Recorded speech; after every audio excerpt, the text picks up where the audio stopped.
अब सभा में बहुत असंतोष है। कितना अस्थिर समय है। बुरा तो यह है कि महारानी का जीवन अधर में लटका हुआ है। जुयोरा, क्या होगा अगर महारानी जीवित ही ना रह सके? क्या इसी तरह महाराज भी? वो अंदर से जुड़े हुए हैं। एक लाश दो जिंदगियां।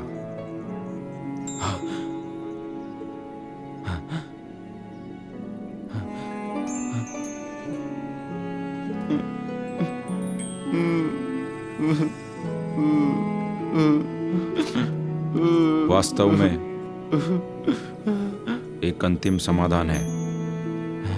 वो क्या है, मुझे बताओ।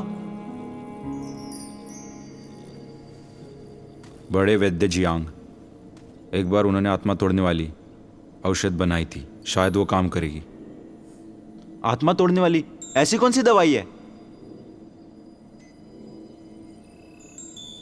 ये पक्षियों के मल से बनाया गया है। पहाड़ों पर तांबे के बर्तन में 100 किलो पक्षियों के मल पकाए, इसे एक चम्मच में गाढ़ा बनाने के लिए और एक चुटकी दिया जाना चाहिए। चुटकी को तलना, शांत करना आवश्यक है इसे जहर बनाने के लिए।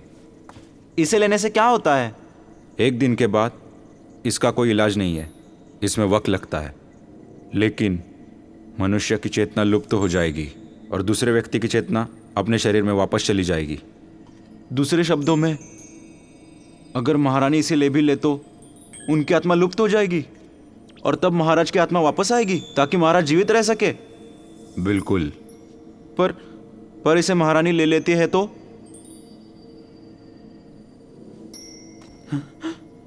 यही कारण है कि मैं कुछ कह नहीं पा रहा हूं।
देखो, मुझे तुमसे बहुत कुछ कहना है। मैं जानती हूँ कि तुम मेरी परवाह करते हो।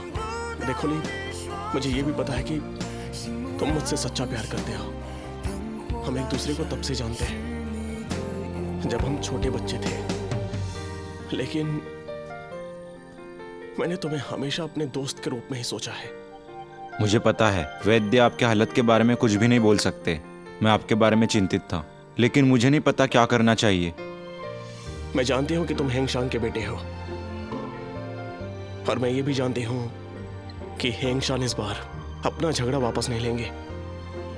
लेकिन मुझे उम्मीद है कि तुम हमेशा दयालु बने रहोगे। दाशिंग को कोई नुकसान मत पहुंचाओ, और ना ही यहाँ के महाराज को।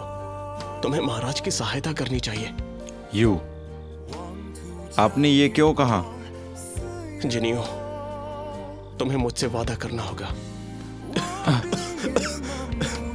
ठीक है, मैं आपको वादा करता हूँ।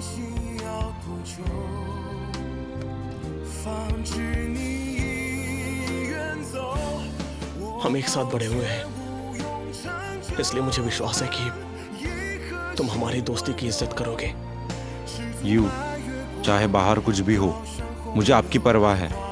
मैं आपको ठीक करने का रास्ता ढूंढूंगा।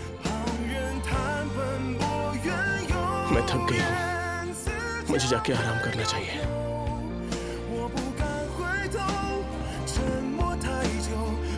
तुम्हें चलना चाहिए। तुम्हारी तबीयत ठीक नहीं है तो यहाँ वहाँ मत घूमो। 与星辰邂逅，它已经跌落，从天尽头，此生不可求。你信我汹涌人流，寻不到你双手，可蓦然回首，灯火阑珊，是你的眼眸。可蓦然回首。 महाराज, महारानी, ये चिकित्सक द्वारा बनाई गई दवाई है जो बर्फ कमल से बनाई गई है। तुम जा सकते हो। जी।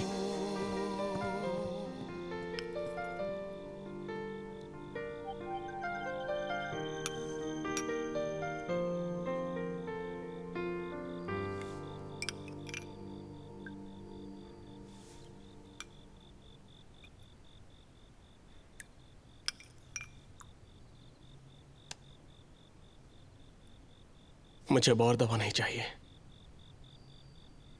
मुझे थोड़ी शराब चाहिए। मुझे याद है कि जब हमने शादी की थी तो रस्में बहुत बोझिल थे। हमने साथ में शराब तो पी थी लेकिन हम दोनों ही खुश नहीं थे। मेरी इच्छा है कि हम दोनों फिर से बिल्कुल उसी तरह शराब पिएं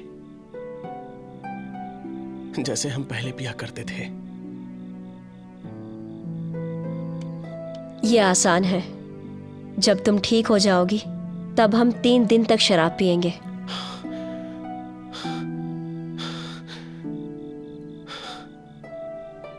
मैं कभी ठीक नहीं हो पाऊंगी। ऐसी बातें मत करो। मैं तुम्हें ठीक करूंगा। आत्मा बदलने वाला मिल गया है।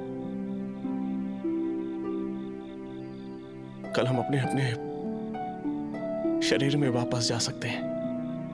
उस बारे में तुम्हें कैसे पता? क्या दिव्यदर्शी ने? नहीं, मैंने इसे चुराया। मुझे तुम्हारे बलिदान की आवश्यकता नहीं है। राज्य बिना महाराज का नहीं होना चाहिए।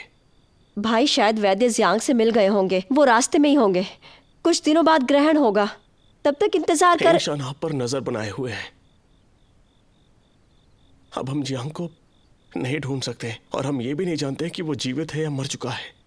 आप इंतजार कर सकते हैं लेकिन आपका राज्य आपका इंतजार कर सकता है क्या? लेकिन तुम ऐसा। मैं दाशेंग की महारानी हूं और दाशेंग की भलाई के लिए मैं ऐसा कर सकती हूं। मुझे ये करना होगा। 担心这世界很多风雨，我给你一小片天晴。这未来很多猜忌，我与你俩不离不弃。这辈子长短里太多不可及，爱恋始终如一。我的爱恋里面太多考验近在眼前，又犹豫